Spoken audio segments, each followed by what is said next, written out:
Hello and welcome to this special bonus episode of The Dairy Edge. Teagasc are running a weekly Let's Talk Dairy webinar series, which is also being made available as a podcast. On this week's webinar, Stuart Childs is joined by Rosarii O'Connor and Mairéad O'Neill from Munster Bovine to discuss their top tips for successful milk recording. Good morning, everyone, and welcome to this week's Let's Talk Dairy webinar. So today I'm joined by Rosarii O'Connor and Mairéad O'Neill from Munster Bovine. We're going to talk about milk recording. So today is the 3rd of March, and it's about time people start thinking about doing recordings, and a lot of people have actually started the process of recording or going about doing a recording in the next few days. So there's always these bits and pieces of things floating around in social media in relation to DIY in particular, because obviously you're doing the recording yourself, and maybe if there's a problem cropping up and so forth, how to deal with these, and they're a source of frustration for people. So that's why I asked Rosarii and Mairéad to come on to talk to me today about that, because we want to try and get people enthusiastic about recording in particular, and frame of mind is a very important piece in relation to going about doing a recording in the first place as well. So I suppose I'll start with you, Rosarii, in terms of it's recommended that we would be recording very early, and look, it's perceived as being a problem, we'll say, but why do we want to record early first, and then how do we'll say overcome the things are manic at the moment on farm? So what's your thinking on it? Or so we're pushing people to do recording. Is it easy to do, I suppose? Well, the thing about milk recording is there is a time invested in doing milk recording, but there's a fantastic return for that time that you invest in milk recording, and especially in early milk recording. The message really has got out about late milk recording. People are, they're doing a milk recording closer to dry off than they used to. But the early milk recording is very important, because you'll see how your dry period worked. And the other thing it will show you where you are nutritionally with your cows going into the breeding period. And it's very important that your cows are in a good place nutritionally going into the breeding period. And you'll get all of that from an early milk recording. Now, I accept that this time of the year, there's cows not going into the tank, there's cows still calving. It is awkward, but it is very, very well worth the time that you invest in milk recording. You'll get a fantastic return for that time that you put into the early milk recording. And why wouldn't you wait, Rosarii would say, being devil's advocate here now, why wouldn't you wait till every cow is calved to do the first one? Well, you see, especially from a cell count point of view. So if you record a cow, preferably within 30 days, but definitely within 60 days of calving, you will know how your dry period has gone. And this is getting so important now with the whole selective dry cow.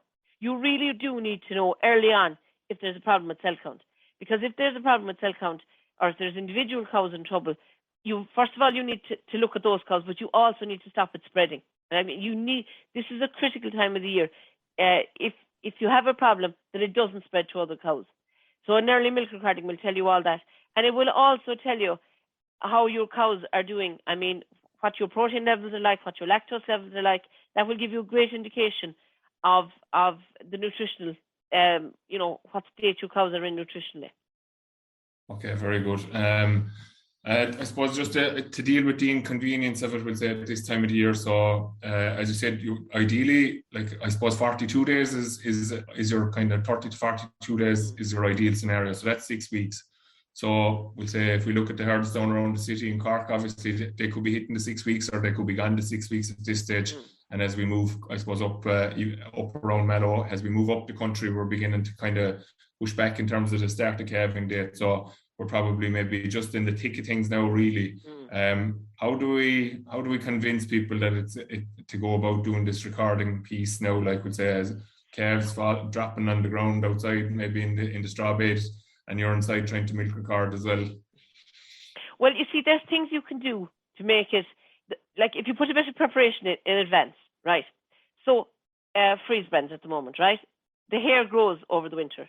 So it's very hard to freeze blends at the moment. But if you clip the cows in advance, you're halfway there. If you don't have an issue with cow identification, you're halfway there with milk recording already, because you're not jumping up, you're not getting the clippers, you're not going around with curry combs. So that's one thing you can definitely do in advance, is clip the cows. The other thing you can do is make sure that the heifer numbers are right on ICBF, so that when you get the handheld, that you'll get the right cow numbers up in the handheld. So you won't be coming up with any wrong cow identification. And the other thing you can do then is have a look at the video. We've done videos. They're very, very good. Like we did the videos, during COVID when people got no training or whatever. So those videos, just to remind you, again, because it's a long time since the last recording. So just to remind yourself. So if you do that bit of preparation in advance, it will make the whole milk recording thing will go a lot smoother. Okay. And just on the day of the recording, then we'll say itself what needs to happen on the farm, I suppose. Now, the thing about the day of the recording is, what we do in milk recording is we take a representative sample of what each cow produces in the 24-hour period. So we need to get a representative, the milk recording has to be representative of a regular 24 hours in the cows, because we do all our calculations based on the fact that this is what the cow normally does, okay? So if you're milking twice a day, you have to record twice a day. Now, most people are only taking a sample at one milking. They take a yielded sample at one milking, and they take a yield at the second milking.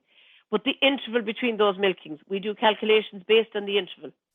And what we do then for that 24 hours is cows are put in lactation curve, and we do calculations based on the lactation curve. So it's very important that the milk recording is representative of what is actually happening on the farm. So we'll say you'll often hear people maybe manipulating the time a small bit, maybe milking a bit earlier in the morning of the evening recording and kind of milking a little bit later the following morning. What's that doing for them, we'll say? Is it just giving them a false result? So Well, what it does, right? So if you mess with the intervals, what you'll do is you potentially can inflate the yield for one milking though. Yes. But remember, cows will regulate themselves on the second milking. Yeah.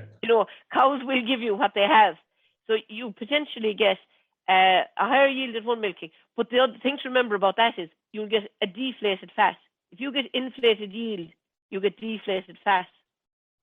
Okay, so that's a common issue that you get put to you as well about the facts not being necessarily accurate. As exactly, the suggestion is that they're not accurate. But if you inflate yield and you sample at that, you inflate yield and you sample at that milking, you'll deflate fat. Okay. So there's a direct relationship between yield and fat. And the milk recording assumes that the day of the milk recording is a standard day. It's the same as every other day. And all our calculations are based on that. So it's very important that the day that you do a milk recording, it's representative of every other day. Okay, so Mairéad, I'm going to come to you now. On the day of the recording, so we'll say you're involved in kind of troubleshooting, and maybe you've been recording yourself even as well. So on the day of the recording, we'll say your technician is going to drop off the meters. What tips would you give people, like Rosarie's saying about clip and freeze brands and so forth now, in terms of having the cows prepared? What does the farmer have to do to be prepared for the actual process of recording, in your opinion?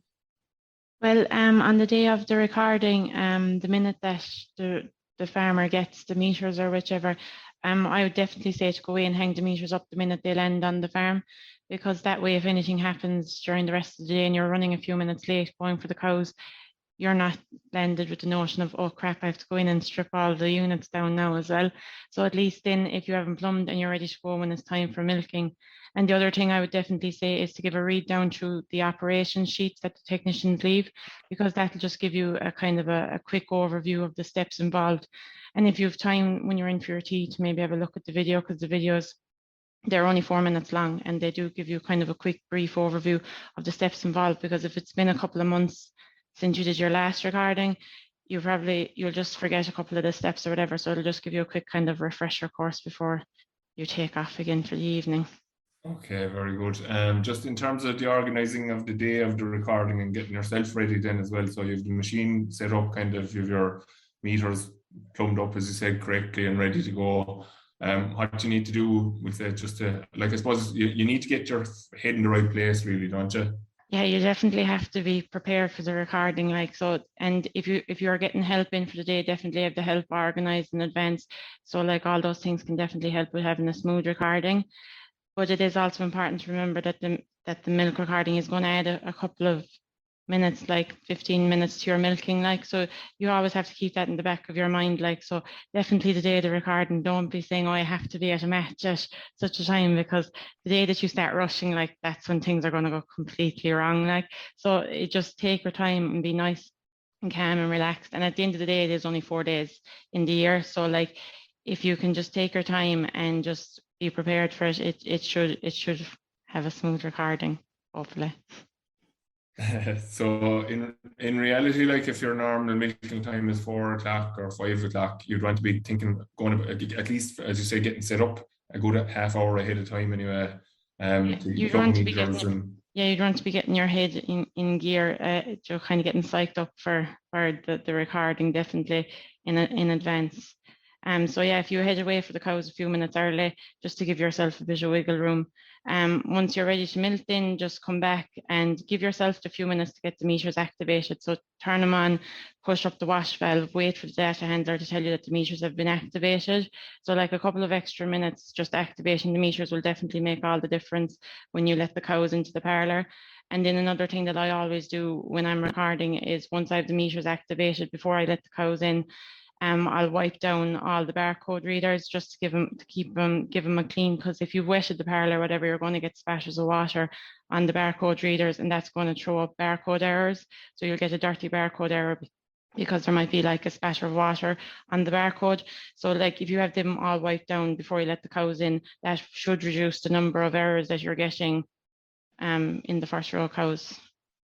Okay, and I was saying when I was talking to Rosarii yesterday, like, there's a way of checking the record that the meter is working on that first row as well, just to get you set up. That people should ask their technician to show them as well, it's kind of troubleshooting the meter before you're well into recording.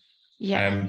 Just coming, you've mentioned the dirty barcodes now, and that's something that I know Mary goes mad about in terms of people complaining about them. So you said, like, I thought it was interesting yesterday when we were talking about this, that like, people are saying there's no dirt there, but there's actually water could be the problem there, and you're saying to have a cloth or have a piece of paper in your pocket the whole time to keep them clean and dry, like dry in particular, like. Yeah, so like the barcode, like, they're unavoidable, because like, you can get a splash of water, or like urine or dung will come off the cow and it'll spatter onto these, and there'll only be like a little speck on the corner of the barcode reader, and that'll affect the barcode being able to read it, and you'll get this error that says a dirty barcode.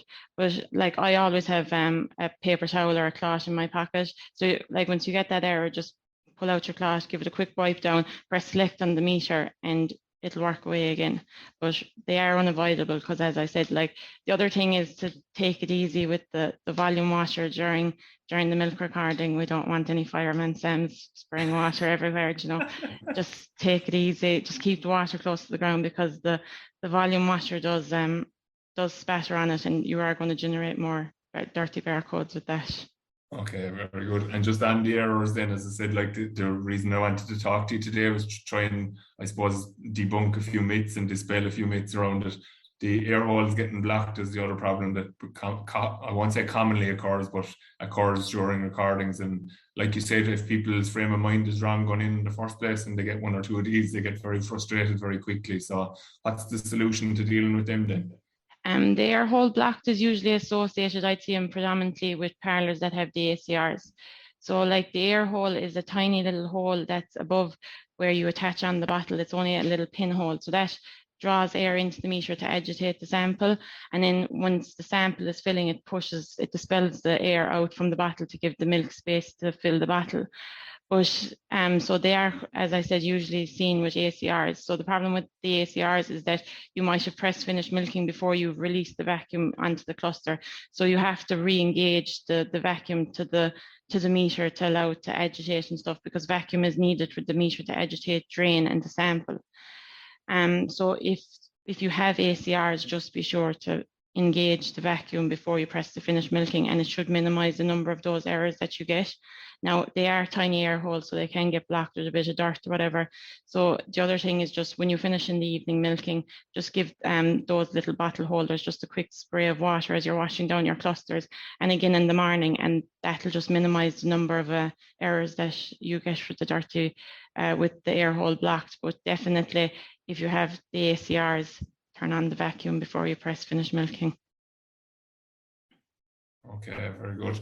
And then we'll say, okay, we've kind of covered those errors, but just so we'll go back to as if we're about to start recording again. Then, is there anything we should be watching out for at that stage? And the other thing is coming back to what you were saying about pushing up the wash valve. We'll say, like, is there a risk people doing that too quickly is going to create problems for the meters, which will subsequently create problems for them as well? Well, so as you activate the meter will tell you, the data handler will tell you that the meter has been activated. So wait for each meter to activate and then move on to the next meter. So the data handler will give you the instructions and just follow the instructions the data handler is giving you. It might take a couple of minutes, but like those extra few minutes at the start when you're activating the meters will make all the difference. If you are getting help on the day of the recording, though, I would definitely recommend that everyone decides before the cows come into the parlour who's doing what. So like, and once that decision is made, like nobody decided, oh, I want to do your job now. You should really stay in your lane. So if you're in charge of the data handler and the bottles, you're looking after the data handler and the bottles, and whoever's milking the cows is milking the cows. And just don't start arguing about who's doing what job and how they're doing what job, because the milk recording will dissolve into chaos. So it's important that everyone stays in their lane and make that decision before the cows come in, so that you know you're doing the data handler and you become the designated milk recorder for the evening. Very good. Yeah, there's some talk of people marriages coming close to divorce cases over milk recordings. All right, so but that's just bad communication. Obviously, they need to take a step back. So, just for anyone that has designated milk recorder for recording, what would they usually be expecting when they land on the farm from the recorder then? So like if you're doing the recording on the data handler for the evening, so if I'm doing it, I usually set myself up in the dairy, like away from the cows, so where it's clean and you can avoid cow spatter. You should really try to keep the bottles as clean as possible, because they do have to get tested in the lab after. So like before you go handling the bottles, whatever, just give your gloves a dry down with like a paper towel. What I usually do then is I uncap all the bottles and I put the caps into my bottles, or into my pocket. So if I'm doing 60 cows, I'll uncap 60 bottles and I'll put those caps into my pocket so that I have them when I'm inside in the pit, because I just find it fierce awkward trying to uncap the bottles and then change bottles inside in the pit. So I just find it quicker. So then once if you do uncap too many bottles, then just recap them then at the end of the milking. It won't take you but a couple of seconds, like. And then the other thing I do is once I'm entering the parlour, I only ever carry in the number of bottles that's in the row. So if there's 10 cows in the row, so those bottle carriers, some of them can take 24, 32. But if you've only 10 cows in the row, there's no point filling up your carrier with 32 bottles. Take in your 10 bottles and then you can go down, and you know once you finish that row that you've changed your 10 bottles. But if you're missing a bottle, it's very easy to run back through the meters and find out which bottle you missed.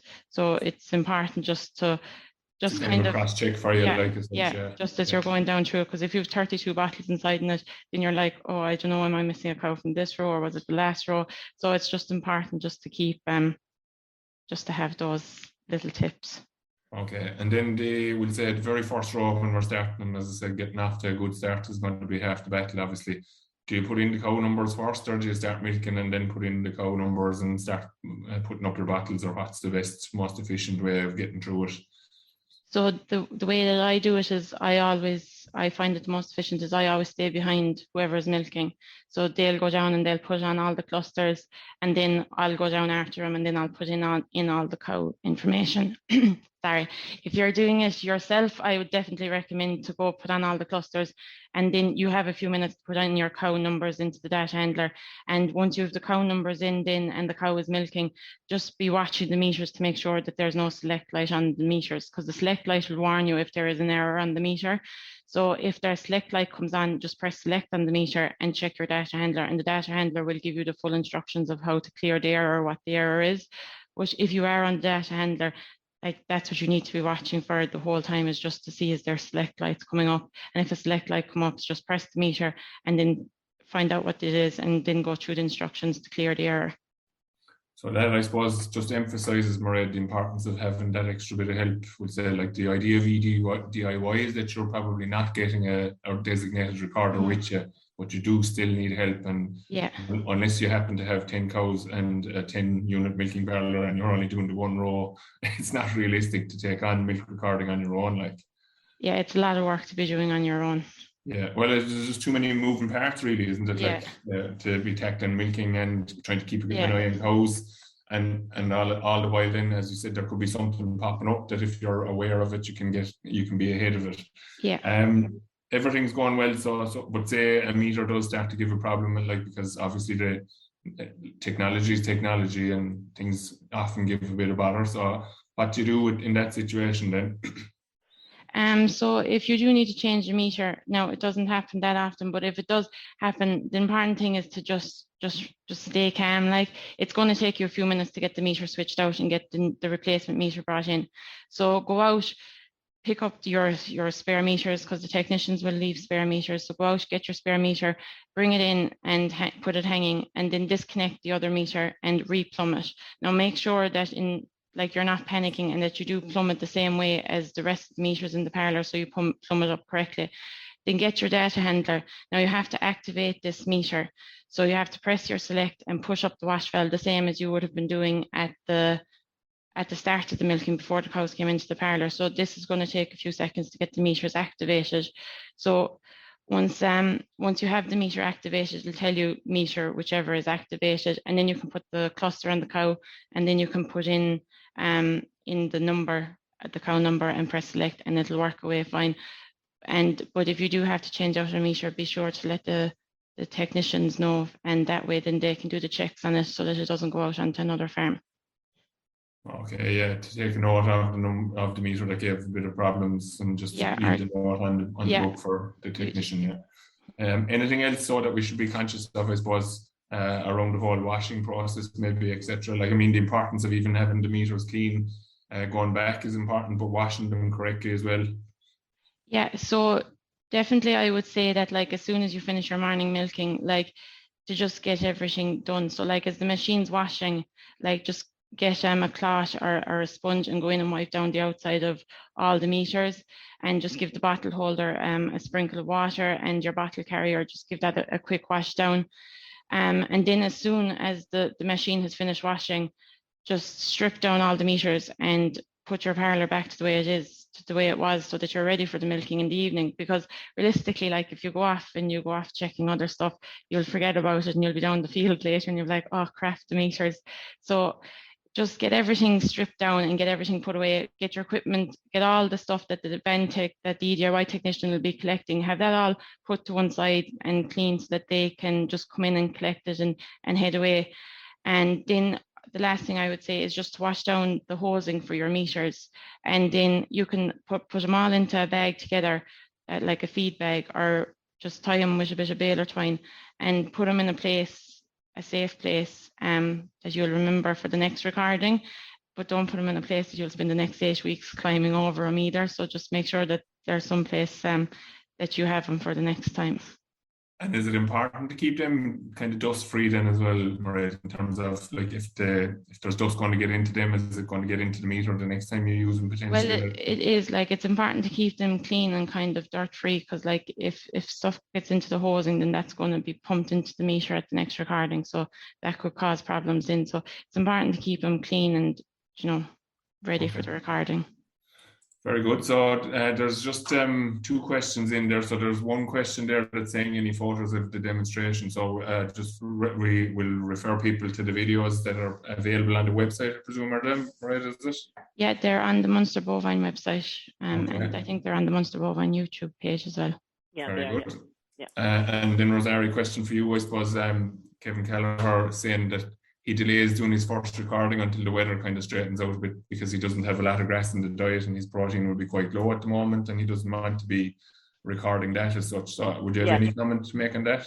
Absolutely. We have cows on a lactation curve. This is very, very important. This is how we can calculate a cow's yield for 4 milk recordings, because we put cows in a lactation curve. We know that cows don't have high protein at this point in the year.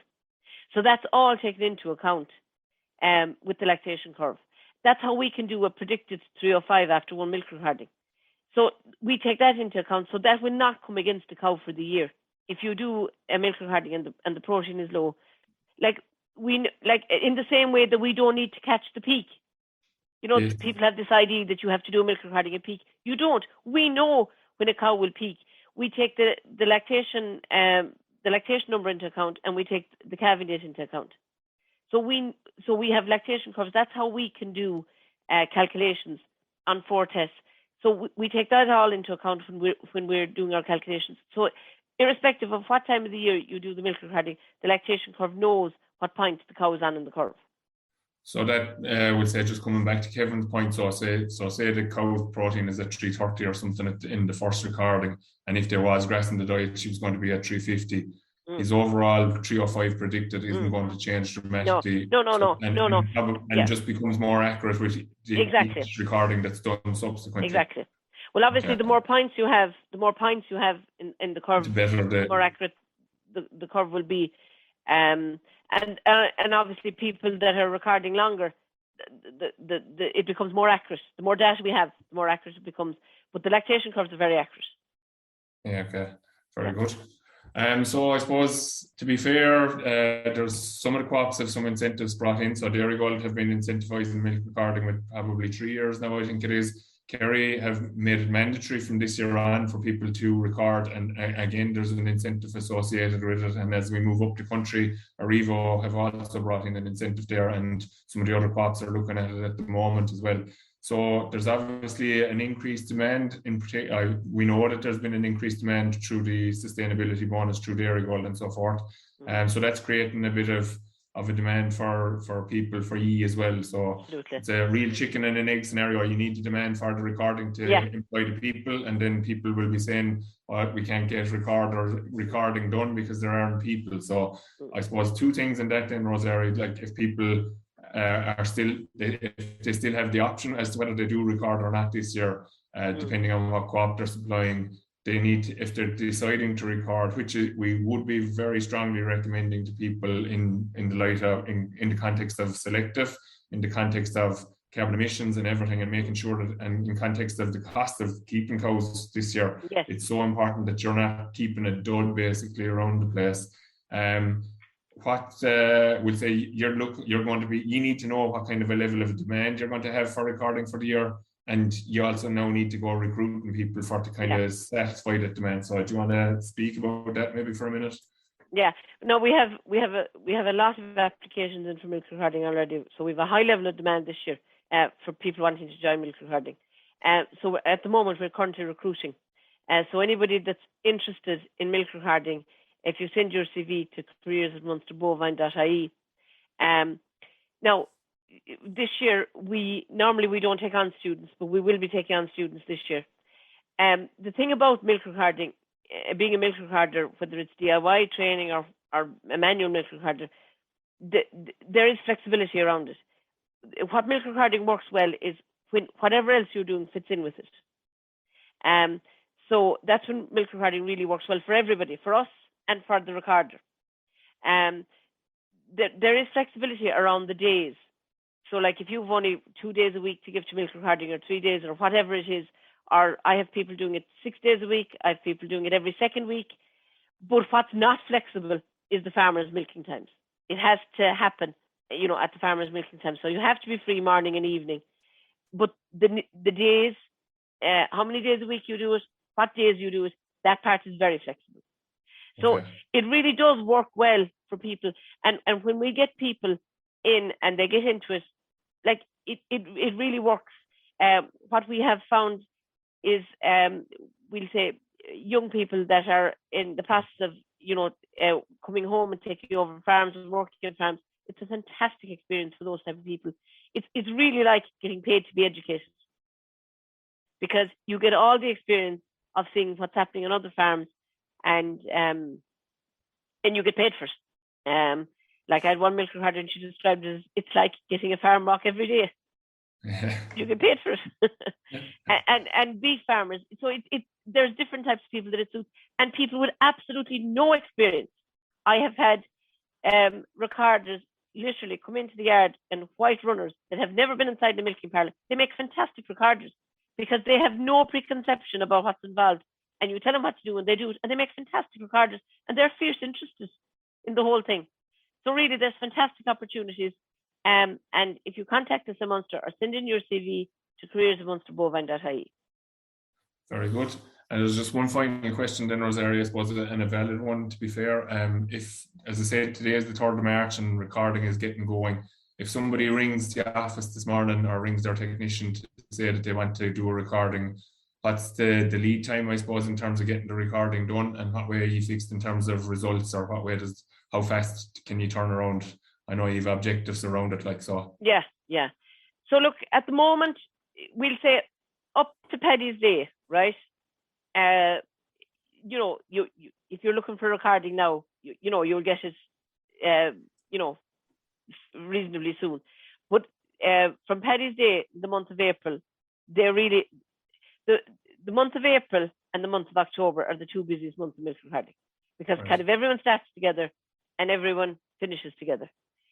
So there is a longer lead time, at peak times. But this time of the year now, we'll say up to Paddy's Day. Now, of course, it all depends on the weather too. If the weather gets fine, you could have a mad rush in it. So there is a lead time at the peak times. And getting back to the results, you'll be talking about 5 working days, which would be kind of a week. With it, that would be the aim. Yeah, so it was actually one of the milk advisors with the Co-op now that put in the question there. He's just saying that it's important that people, that maybe if they have a concern about a cell count problem or something like that, that they're realistic in terms of the time frame that and that they get going. Yeah, get going now. If you get going now, that there's plenty of capacity now. But really, from Paddy's Day to the month of April, you need to be booking your milk recording in advance. So we need to flatten the curve a small bit and try and get people to pull back early now. And obviously with the bank holidays, the double bank holiday, Patrick's Day is going to be a problem as well, I suppose. In that definitely. Yeah. And the way it's leading into a weekend. Yeah, of course. You know what I mean? Yeah. So just the final piece, I suppose, Rosarii, like the real important thing that we've been trying to emphasize is that, one, milk recording is a fantastic resource when it's used correctly. Two, I suppose Mairéad has acknowledged it there, and you've acknowledged it as well, that it does add time to milking, and we won't be trying to tell anybody that it's not going to do that. So you have to prepare and allow for that.